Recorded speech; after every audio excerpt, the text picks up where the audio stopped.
Now, Rondra Moore talks with our guest about Little League registration.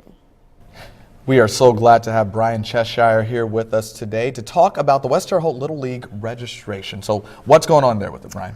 Every Tuesday from 6 p.m. to 8 p.m. at the Westville Community Center, we're having sign-ups, as well as March 1st from 1 to 3 and March 7th from 11 to 3.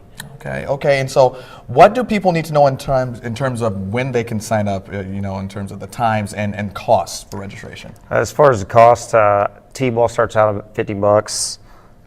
Coach pitch is also $50. Minor leagues, $65, I believe. I'm trying to go off memory here. Sure.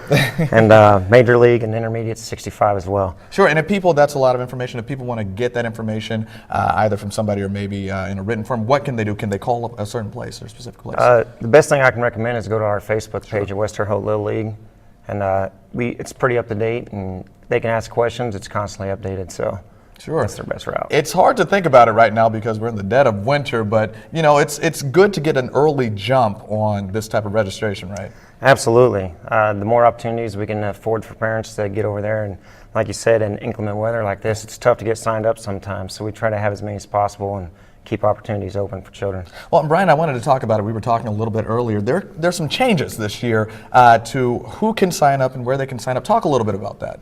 Absolutely.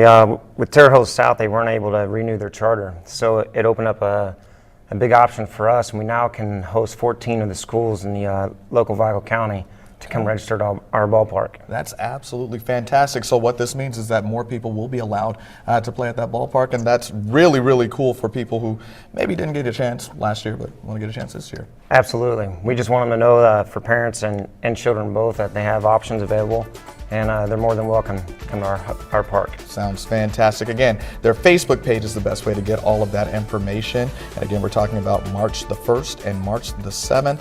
Brian, thank you so much for stopping by. Hey, thanks for having me.